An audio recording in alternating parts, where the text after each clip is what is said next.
that these passages are helping you to gain insight into how to do apologetics. Я надеюсь, что на примере этих отрывков вы лучше понимаете, как же пользоваться апологетикой. Not only are they examples that give us a biblical basis for apologetics, Это не только примеры того, что у апологетики есть библейские основания. they're also examples in terms of how to practically apply apologetic principles. Но это также примеры для нас того, как практически пользоваться апологетикой. Let's look at another example. We looked at one in terms of reaching a Jewish audience. Давайте еще один пример разберем. Мы посмотрели с вами, как общались с евреями. Actually, we saw two, one from Peter and one from Paul. Один пример Петра и один пример Павла. Last hour we completed looking at how to reach a Gentile or unbelieving audience. В прошлом уроке мы с вами разобрали пример того, как беседовать с язычниками. And particularly an intellectual group. А конкретно это была группа интеллектуалов. And we can use some of those principles in reaching people in our culture that have that kind of a background. И мы можем использовать некоторые принципы из этого примера достижения интеллектуалов нашего времени. Now we're going to see some interactions. We're going to look at an extended passage, not just one. И мы разберем довольно большой отрывок. And in this passage, this longer section of the book of Acts, we're going to see how Paul interacts with Roman officials. Это довольно большой отрывок. Мы там посмотрим, как Павел говорил с представителями власти римской. And the context is the arrest of Paul when he was arrested by the Roman officials. Контекст этого отрывка – это арест Павла Римом. And he has several encounters with different Roman authorities. И несколько у него было бесед с представителями власти. And what we want to do is draw out principles in how did he deal with these Roman officials. И нам нужно вынести для себя определенные принципы того, как он общался с ними. And from those principles, we might learn some things in terms of how might we deal with those that are in positions of power in our culture. И из этих примеров мы можем для себя вынести принципы того, как нам общаться с теми, кто сильные мира сего в нашей культуре. People today, perhaps government officials, have a lot of authority and power. И сегодня люди, которые у власти, у них много власти, авторитета. Just like the government officials that Paul encountered. Точно так же, как и представители той власти, с которой общался Павел. But government officials are not the only ones that exert power. Но правительство, представители правительства, это не единственная группа, у кого есть власть. People in business or people in the work environment. Например, на работе это могут быть люди или в бизнесе, на работе. These principles that we can draw from the first century might be applicable in a work situation.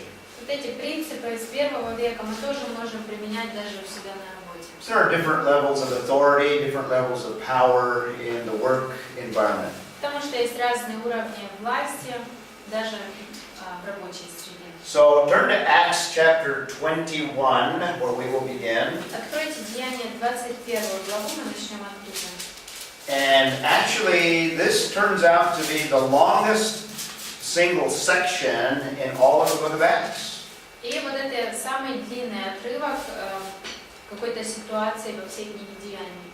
That by itself tells us that Luke, the writer, thought that this material was very, very important. Это нам говорит о том, что Лука посчитал вот этот материал очень-очень важным.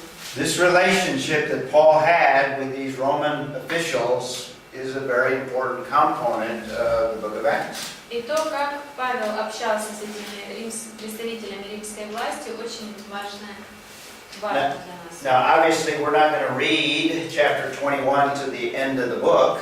Мы не будем читать, конечно же, с 21 до конца книги. But what we're going to focus in on is to see how Paul interacted with the Roman officials in terms of apologetics. Но нам будет важно посмотреть, как Павел общается с властью в контексте апологетики, как он общался с властью. Now, Luke had several purposes in recording all of this material, И Лука по нескольким причинам записал весь этот материал. but I think one of the important things that Luke is trying to communicate Мне кажется, одна из самых важных причин is this important relationship that Paul had with these Roman officials. это как раз вот эти взаимодействия Павла с представителями власти римской. You could consider this whole section Luke's apologetic. И вот этот весь большой кусочек этой книги можно воспринимать как в качестве апологетики Луки, Where Luke is defending Christianity in view of the first century persecution. с помощью которого Лука отстаивает, защищает христианство в свете гонений первого века. And Paul is the subject of this persecution. В данном случае Павел является объектом этих гонений. And one of the things that Luke is going to show is that Paul is innocent. И что Лука нам здесь покажет, это то, что Павел невиновен. And he has to deal with all of these Roman officials. Но ему приходится общаться с разными представителями власти. So let's draw some principles from that. Итак, давайте посмотрим, какие принципы мы можем вынести из этого. Now, we're not going to look, as I said, at every verse. Как я сказала, каждый стих разбирать мы не So we'll be будем. selective and pull out different verses here and there. Итак, мы будем избирательно разные стихи разбирать. Let me kind of lay out some of the themes that Luke develops in this section from 21 to the end of the book. И хочу разобрать сначала разные темы, которые мы видим здесь, записал Лука с 21 главы до конца книги. These themes in relationship to the Roman officials. И темы эти касаются представителей римской власти. First of all, we see that the early church had conflicts with Judaism.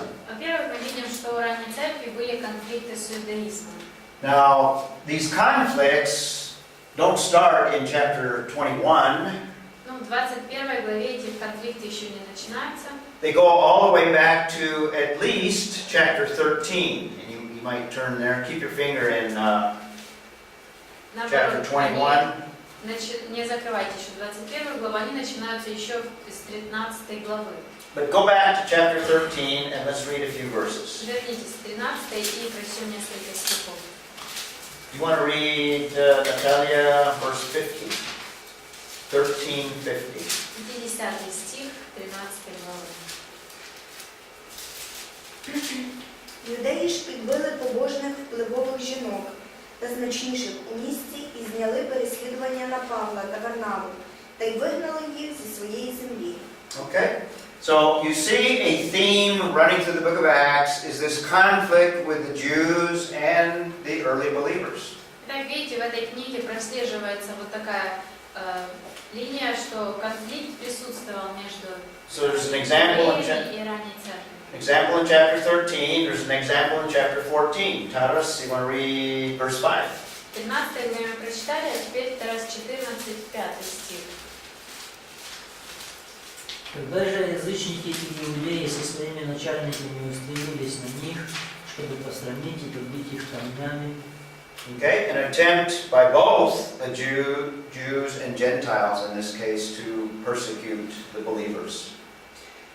We also have И евреи, язычники гонения осуществляли на верующих. another example in chapter 16. Еще один пример, 16 глава, Natalie, you want to read verse 16? 16 стих. These are in different places in the Roman Empire. Это все описываются события в разных городах Римской империи. Однажды, когда мы шли к месту молитвы, по дороге нам повстречалась некая рабыня, одержимая духом змеи. Предсказаниями она приносила большой доход своим хозяевам. Now skip down and read verse 19. И 19. Когда ее хозяева поняли, что у них пропал источник дохода, они схватили Павла и Силу и повлекли их на точек городским властям. So Paul and Silas are under persecution, and these are Jewish leaders here. Так, это еврейские лидеры, и происходит гонение We won't read them, but I mentioned that before we looked at the passage in Acts chapter 17,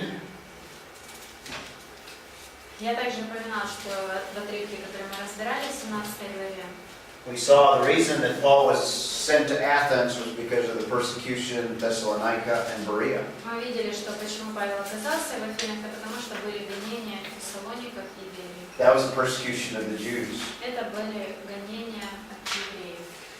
We also see another theme, particularly in these latter chapters, Еще одну тему, которую можно увидеть вот в этих последних главах, but you can go back even all the way back to chapter 10, но на самом деле можно еще даже в 10 главе проследить ее, where we see in the midst of the persecution of the Jews, it's the Romans that rescue the believers. Можно увидеть, что когда евреи осуществляли гонения, римляне спасали верующих, помогали верующим. It's the government that intervenes in some cases to stop the persecution. Итак, правительство иногда вмешивалось для того, чтобы остановить эти гонения. And you see an interaction with government officials primarily. И мы можем увидеть, как общались с этими властями. We'll see several examples of this beginning in chapter 21. И с 21 главы мы увидим несколько случаев общения такого. In chapter 13, we won't read the verses, but in 6 and 7, if you want to copy those down as your notes, as an example of this before this section. 13 глава 6:7 это пример вот того, когда власть спасала верующих. In chapter 18, Gallio, the proconsul of Achaia, refuses to prosecute Paul. В 18 главе Gallio, он отказывается судить Павла. Галион отказывается. and in chapter 19, the town clerk at Ephesus stops a riot. И в 19 главе тоже какой-то служитель. The rioters were attempting to persecute Paul. И начинается какой-то бунт, и вот эти люди, которые участвуют в этом, пытаются гнать Павла. Now, in chapter 21, В 21 главе, let's read this passage, because it's in the section we're talking about. давайте прочтем здесь, потому что это как раз тот отрывок, который мы разбираем. Let's start reading in verse 31. 31 давайте начнем. Let's see, Maria. Когда же не хотели убить его, до тысяченачальника полка дошла речь, что весь Иерусалим возмутился. Read 32 also. Он тотчас, взяв воинов и сотников, устремился на них. Они же, увидев тысяченачальника и воинов, перестали бить Павла. Okay, so they intervene in another persecution of Paul, Roman officials. Власть вмешалась в еще одной ситуации, когда Павла гнали. And as we work through these passages, we'll see this theme over and over and over. И проходя все эти главы, мы с вами увидим много раз эту тему.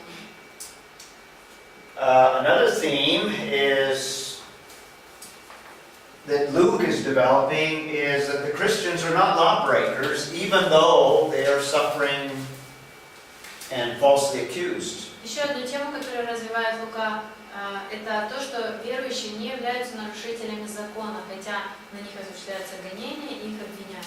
And particularly in chapter 21 through the end of the book, Paul is innocent. И особенно с 21 главы до конца он говорит о том, что Павел невиновен был. Paul's not a lawbreaker. Павел не был нарушителем So преступника. Luke is presenting an apologetic. Even though Christians are suffering, Итак, это тоже апологетика Луки. Он говорит, что хотя христиане страдают, the Christians are innocent. но христиане невиновны. That's one of the points that Luke is trying to make in this last section. Это одна из тех идей, которые пытается Лука до нас донести в этих последних главах. Another theme is that the Roman Empire considered Judaism an official religion. Еще одна тема это то, что в Римской империи иудаизм считался официальной религией. Judaism had certain rights in the Roman Empire. И иудаизму некоторые права даже были выделены иудеям в And part of Luke's apologetic is that Christianity stems from Judaism. И одна из идей апологетики Луки это то, что христианство происходит от иудаизма. So these are kind of the main themes that we'll see recurring in chapters 21 to the end of the book of Это Acts. вот те темы, к которым будет автор возвращаться в этих последних главах. Continued conflict with Judaism, Постоянный конфликт с иудаизмом, с the представителями, rescue of the believers by Roman officials. помощь верующим от власти римской. The Christians are innocent of the charges that are leveled at them. Христиане невиновны в тех обвинениях, которые им выдвигаются. Judaism is a legal religion in the Roman system. Иудаизм считается официальной религией в And then римской системе. Christianity is something of an offshoot or comes from Judaism. И христианство является ответвлением иудаизма. So let's take a look at this passage. Итак, давайте просмотрим этот отрывок большой. And I'm going to give you kind of a broad outline. First of all, we have the witness, the distortion and arrest by the Jews. Я дам вам своего рода план этого всего отрывка. Первое – это искажение и арест иудеями. The arrest of Paul in chapter 21, 17 through 26. Арест Павла, 21 глава, 17-36. Let's read a little of that. Давайте немножко прочитаем об этом событии. And whose turn is it? Чья очередь Boca, читать? is it your turn? Read 17 through 19. 17-19. По прибытии нашим в Иерусалим братья радушно приняли нас. На другой день Павел пришел с ними к Иакову. Пришли все пресвитери. Приветствовав их, Павел рассказал подробно, что сотворил Бог у язычников служением его. Okay, that kind of gives you the context. Paul in Jerusalem visiting the church leaders, Так вот контекст. Павел в Иерусалиме приехал увидеться с лидерами церквей. giving a report to James and the elders. Он рассказывает о своей работе Иакову и старейшинам. But notice, skip down to verse 27. Ну, посмотрите дальше, в 27 стихе. Anatoly, read 27 and 28. 27-28 Анатолий прочитает.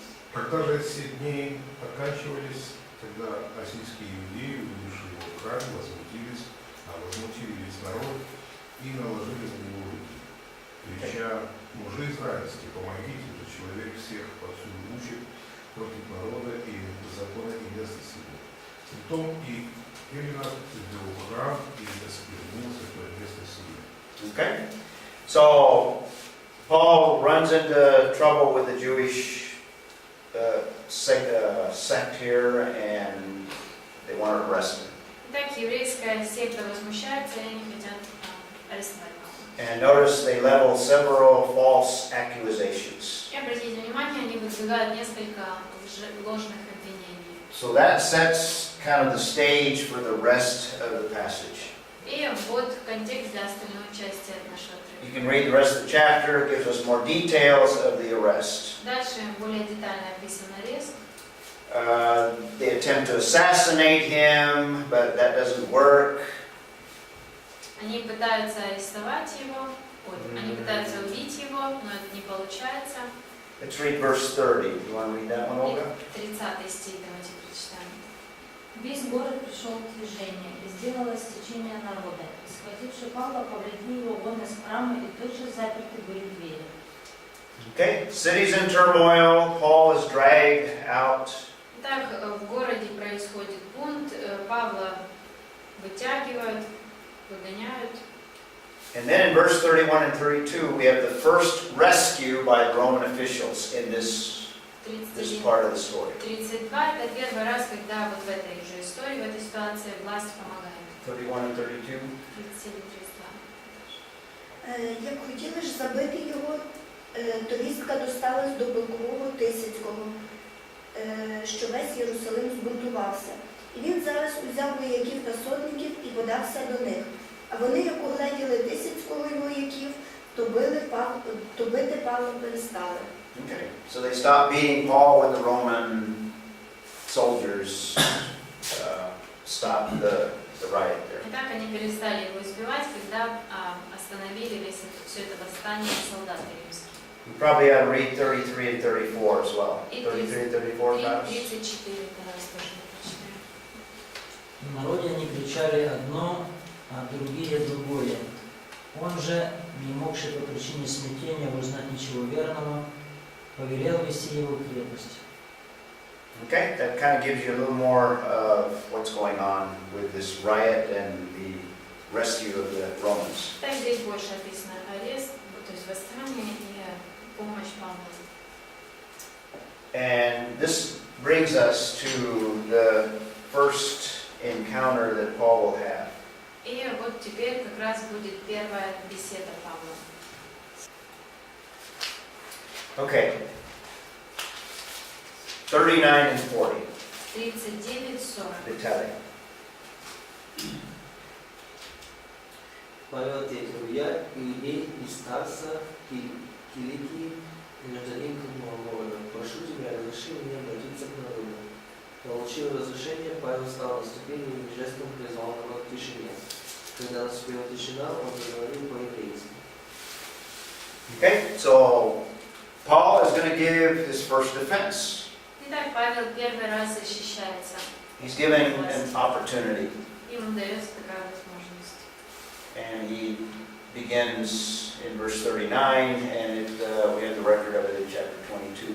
Здесь 39 стиха он начинает, и в 22 главе продолжение. Now we can learn some principles. First of all, Paul is aware, just like he was aware of the philosophers, understood them, he understands this audience. Итак, первый принцип, который мы можем вынести, это то, что Павел знал свою аудиторию точно так же, как он знал в Афинах. Paul was very familiar with the Roman system and the legal issues in the Roman Empire. Он хорошо знал римскую систему и знал юридическую сторону этой системы. Just like he understood the worldview of the philosophers, Точно так же, как он понимал мировоззрение философов, he understands the worldview and he understands the legal system. он понимает и их мировоззрение, и их, как работает их закон, их система. And we're going to see from the very beginning, in fact there's hints of it in chapter 21, that Paul respects authority. И мы видим это дальше, мы уже увидели даже в первых стихах, что Павел проявляет уважение к тем, с кем он говорит. And when we're dealing with people in authority or people in power, we need to acknowledge their position. И когда мы общаемся с кем-то, кто занимает какое-то положение важное, нам нужно почитать, признавать то положение, которое занимает человек. We can disagree with them, but we have to show them respect. Мы можем быть не согласны с человеком, но мы должны проявлять уважение. We have to respect the authority that God has placed them in. И нам нужно уважать ту власть, которую Бог верил этому человеку. Romans 1 says that there's no authority that apart from what God has permitted. И в Римлянам 1 сказано, что нет никакой власти, которую бы Бог не дал. This is very, very important. We need to respect those that are in authority, so we can't be arrogant and Это важный inconsiderate. аспект. Нам нужно проявлять уважение к тем, кто занимает какое-то положение у власти. So the next section, a long section through chapter 22, Следующий отрывок довольно долгий, длинный. 21:37, 22:21. we have Paul before this Jewish mob. Павел предстает перед этой еврейской толпой. And essentially, he gives a defense. По сути, он выступает в защиту себя. And let's look at a couple of passages in there. Давайте лишь несколько стихов прочтем. We read 39 and 40 already. Let's look at 22:1.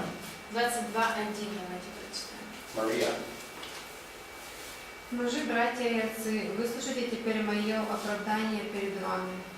Okay, and the rest of it is the content of that defense. И дальше он и говорит свое оправдание. Notice he's going to give a defense. He's going to give an apologetic.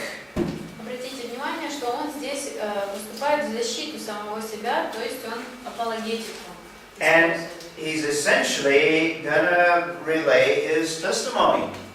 Он, по сути, свяжет это с его свидетельством. He's going to explain why he's a believer. И он объяснит им, почему он верующий.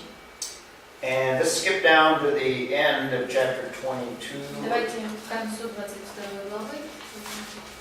And let's see, this goes to the next section. Well, first of all, we have a principle we can look at here. Not only respecting authority, but if you have an occasion to share your testimony with a Roman official, that is a powerful apologetic tool. Итак, не только проявлять уважение, но также при возможности поделиться своим личным свидетельством. In fact, this is a powerful tool in any setting, but particularly with people that are in power. Это, в принципе, сильный инструмент, независимо от обстановки, но и в общении с властями тоже. And we're going to, if we had time, we could analyze this sermon in the detail that we did Romans 17. Если бы у нас было время, мы могли бы также детально разобрать и эту проповедь, как мы разобрали в 17 главе. And if you do that, you'll discover that Paul, in not only giving his testimony, but he also defends Orthodox Christianity or biblical Christianity. Если вы разберете сюжет этот отрывок, то вы увидите, что Павел, по сути, защищает библейское ортодоксальное христианство. And let's look at a little bit of what he does И давайте разберем, что же он делает, in that defense. защищаясь. Look at, let's see. Skip down to chapter 24. Пролистайте в 24 главе. I think it's verse 14.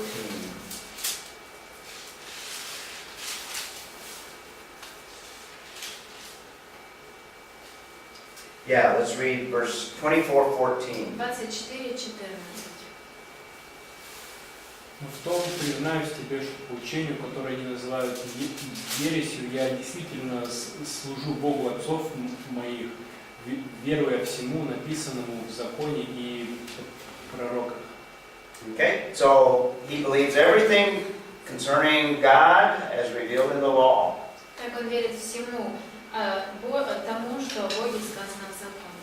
What he's basically saying is that he believes in the true God and he believes in inspired Scripture. В сути, он говорит им, что он верит в истинного Бога и The богодухновенное God of the Bible and the Scriptures as contained in the Old Testament. Вот библейский Бог и те откровения, которые в Писании. This is part of his defense. И это часть его защиты.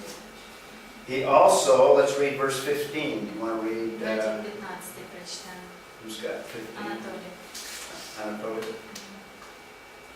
Имея надежду на Бога, что будет воскресение мертвых, праведных и неправедных, чего вы сами ожидаете. Okay. What else? What's in verse 15 that he believes in? It's very important in Orthodox Christianity. Что в 15 стихе? Во что он верит, что очень важно для ортодоксального христианства? Воскресение. Resurrection. Resurrection again. That it actually is a historical event. Он считает это историческим событием. Paul believes in the historical resurrection. Павел верит в историческое воскресение. And not only does he believe theology, but look at verse 16. Он верит не только в богословие, но посмотрите 16 Want to read that one, Olga? Посему и сам подвязаю всегда иметь непорочную совесть перед Богом и людьми. He tries to live it. И так он пытается и в своей жизни это практиковать. Orthodox Christianity not only involves doctrines, essential doctrines, the one true God, the essence of revelation in Scripture, the resurrection of Jesus Christ, but living according to the way. This point is different. It's the ultimate. Oh, Destiny. final destinies, okay. Итак, в христианстве у нас не только есть какие-то доктрины о том, какой истинный Бог, о богодухновенности Писания, о том, что воскресение это исторический факт, но также важный аспект Okay. практики. Good. Here's the godly living. Grace, salvation by grace. Godly living? No, It's not godly not much. living. It's not. Okay. Got my notes mixed up. Let's read, maybe that's contained in verse 21. Let's read verse 21. 21 стих давайте прочитаем. Але він до мене промовив: іди, бо пошлю я далеко тебе до погано. Here's the resurrection again. 24:20. Крім того єдиного виразу, що я його крикну, стоячи серед них: за воскресення мертвих приймаю від вас суд сьогодні. Okay, resurrection again. Так мы видим воскресение. Okay. And there's some other elements in there, but this gives you a feel for Paul amongst Roman officials talks about the God of the Bible, biblical worldview. Это вам показывает, о чем в общем он говорил Павел, когда он общался с властью. Там есть еще другие элементы. What's this one? This is God. That's godly living. Okay, got them all mixed up. Yeah, salvation by grace. Да, спасение по благодати. These are elements of Orthodox Christianity. Вот это все элементы ортодоксального христианства. And that brings us to the fifth principle. Итак, мы подходим к пятому принципу. He presents the gospel. Он рассказывает Евангелие. 22 through 29, that Paul is before a commander.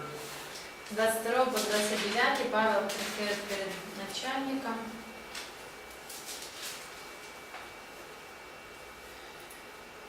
He defends his citizenship in that context, 22 through 29. 22 по 29 он защищает свое гражданство. Then he gives a defense before the Sanhedrin. Затем он предстал перед Синедрионом. That's chapter 22, 30 through 23, 10. 22, 30, 23, 10. We skipped ahead there in chapter 24.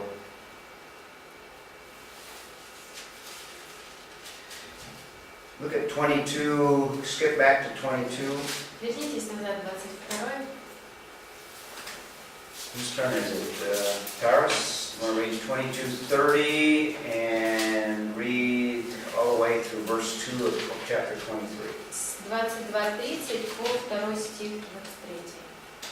На другой день, желая достоверно узнать, в чем обвиняют его иудеи, освободил его от оков и повелел собраться первосвященникам и всему Синедриону, и, выведши Павла, поставил его перед ними. Павел, устремив взор на Синедрион, сказал: «Мужи-братья, я всею доброю совестью жил перед Богом до сего дня». Первосвященник же Анания, стоявшим перед ним, приказал бить его по устам. Все? Третий. Тогда Павел сказал ему: «Бог будет бить тебя, стена подбеленная или подбеленная, не знаю. Ты сидишь, чтобы судить по закону, и вопреки закону велишь меня бить». Okay? So that's before the Sanhedrin. This is the Jewish Supreme Court. Так, вот его выступление в Синедрионе. Это Верховный суд еврейский. And notice they treat him badly. Обратите внимание, что они плохо с ним обращались. And then we have a third rescue. We had a second rescue in chapter 22, and we have a third rescue in chapter 23. Skip down to verse 10. В 22 стихе второй случай, когда спасают власти. 23 это третий случай. 23:10. 23:10. Чаучи. Whose turn, Murray? Vitaly.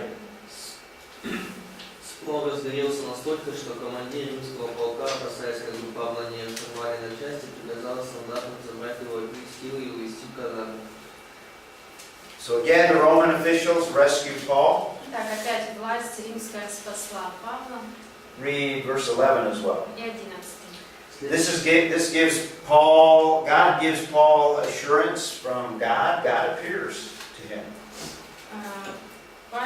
Бог появляется, приходит к Павлу и вселяет в него уверенность. Read that one, Vitaly. Следующей ночью перед Павлом предстал Господь и сказал: «Не бойся, как ты засвидетельствовал обо мне в Иерусалиме, так будешь свидетельствовать и в Риме». Okay? So he assures him he's witnessed in Jerusalem, now he's going to witness in other parts as well. Так, он ему дает уверенность и говорит: «Вот ты засвидетельствовал в Иерусалиме, засвидетельствуешь и в других местах». There's a fourth rescue recorded in 23:23. You want to read that one? 23, там четвертый случай, когда власть помогает Павлу. Read that one, Maria. И призвав 200 сотников, сказал: «Приготовьте мне воинов пеших 200, конных 70 и стрелков 200, чтобы с 3-го часа ночи шли в Кесарию». So now they're going to move him to Caesarea, which is on the coast. Итак, теперь они передвигаются в Кесарию, которая на побережье. And now the witness will move to Caesarea. И свидетельство перейдет теперь в Кесарию. Свидетель перейдет в And in Кесарию. Caesarea he will come before Felix. И в Кесарии он предстанет пред Феликсом. That's chapters 23:31 through 24:27. Это 23, 31, 24, 27. And read 24:14 through 16. Простите, 24, 14, 16. 24:14 through 16. Но в том признаюсь тебе, что по учению, которое они называют ересью, я действительно служу Богу отцов моих, веруя всему написанному в законе и... Actually, that's the passage we read before. That's the passage. I had that slide out of sequence here. Мы уже читали этот стих, у меня перепутаны слайды чуть-чуть. Yeah. Okay, we don't need to read that one. Не будем еще раз читать. And chapter 25, first 12 verses, before another Roman official, Festus. 25 глава, первые 12 стихов, там он предстает перед еще одним представителем власти, Фестом. Let's read 25, 10, and 11, once you read that. 25, 10, 11. 25, 10, and 11. 25, 10, 11. Павел сказал: «Я стою перед судом Кесаревым, где мне и следует быть судимым. Иудеев я ничем не обидел, как и ты хорошо знаешь. Ибо если я не прав и сделал что-нибудь достойное смерти, то не отрекаюсь умереть. А если ничего того нет, в чем они обвиняют меня, то никто не может выдать меня им. Требую суда Кесарева».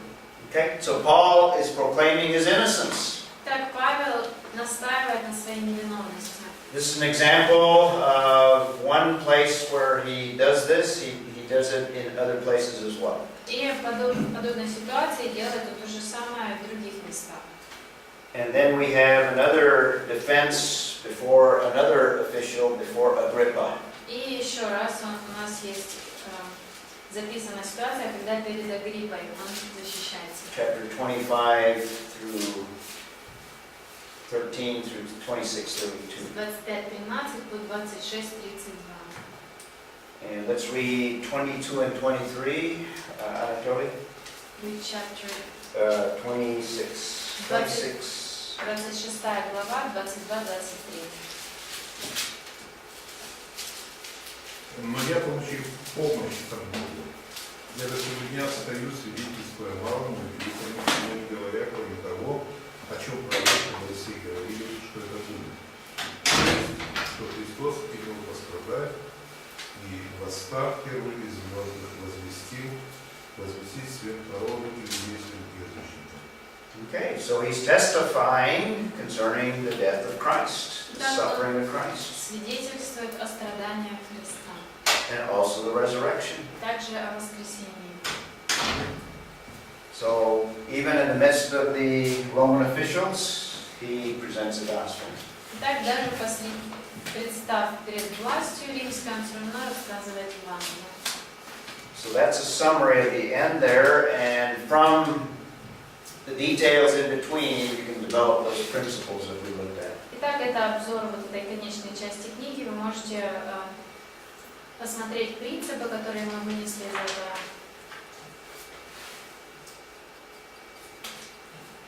Okay, so we've looked at examples of the early church Так, мы разобрали примеры ранней церкви. and Old Testament, examples from Jesus, Ветхий the early Завет, church. ранняя церковь. So the book of Acts, I think, shows that apologetics is a legitimate area of not only study but practice. Итак, я думаю, книга Деяний показывает нам, что однозначно не только нужно изучать апологетику, но также и пользоваться. The book of Acts also gives us examples of how we can use practical principles. И в книге Деяний также мы можем найти примеры практические, как пользоваться апологетикой. And from those examples, I think we can apply apologetics in the time that we live in. Я думаю, что эти принципы можем использовать и в свое время, в наше время. Not only did the first century church use apologetics, but you can see a lot of examples from the church fathers. И также много примеров мы можем найти не только в ранней церкви, но и отцов, у отцов церкви. These are believers after the first century. Это уже верующие, которые жили позже первого века. Beginning in the second century, we have some of the church fathers are even called apologists. И верующие, которые жили во втором веке, некоторых из них даже называли апологетами. Some of those that were considered apologists, Justin Martyr was considered an apologist. Do you have him on slide? Иустин, может быть, какой-то мученик. Августин точно. Юстин. Yes, Августин. Он тоже считался одним из вот этих апологетов. Первый апологет. And there are several others. Theophilus of Antioch was a church father from the Eastern Church. И было много также других, например, Теофан из Антиохии, Tertullian. не помню, Тертуллиан, He was considered an apologist. он тоже считался апологетом. What these early church fathers did is they defended who God И was. чем занимались отцы ранней церкви? Они защищали, отстаивали то, кем есть Бог. They also refuted some charges by unbelievers. Также они опровергали какие-то обвинения, которые неверующие выдвигали. There were some rumors that the early Christians were cannibalistic Также ходили слухи, что христиане были каннибалами, because the rumor is that they partook of the body of Christ. потому что слух был такой, они принимают тело Христово. And these early apologists had to answer these charges and refute them. Итак, вот этим ранним апологетам нужно было опровергнуть подобные слухи. They also were charged with incest and other evil things. Также обвиняли их в инцесте и в других нечестивых каких-то поступках. So the early apologists not only challenged those false ideas, Итак, ранние апологеты, они не только отбивались от вот таких ложных обвинений, but many of them in their writings defended other doctrines as well. но многие в своих работах также отстаивали многие доктрины. In the 2nd and 3rd century, we have apologists that also did some writings. И во втором-третьем веке тоже были апологеты, которые писали работы свои. In the 2nd and 3rd century, a lot of false doctrine began to creep into the church. Второй и третий век — это когда в церкви начали появляться разные лжедоктрины. For example, Gnosticism arose in the 2nd century and was prominent in the 3rd century. Например, во втором веке появился гностицизм, и в третьем веке он стал особо популярен. The church father Irenaeus did a lot of writings to refute Gnosticism. И Иероним много писал работ для того, чтобы опровергнуть гностицизм. There were other church fathers, Clement of Alexandria, Origen. Также были и другие отцы церкви, Климент, Ориген. They defended Christianity as well. Они тоже выступали в защиту христианства. Later apologists, Augustine, Thomas Aquinas, Более поздние апологеты Августин, Фома Аквинский. even John Calvin would be considered not only a theologian but an apologist. Даже Джона Кальвина можно причесть к списку апологетов, не только богословов. And there are several others after the Reformation as well. И также было несколько и после реформации. So apologetics has been a part of not only the early first century church, Так, апологетика была частью не только ранней церкви в первом веке, it's been an important element of early church history, Также church fathers. апологетика была важной частью истории церкви, важной для отцов церкви. And it's also been an element of all of church history. И также она присутствовала во всей истории церкви. So that's the biblical basis Итак, вот вам библейские обоснования. for apologetics. Основания апологетики.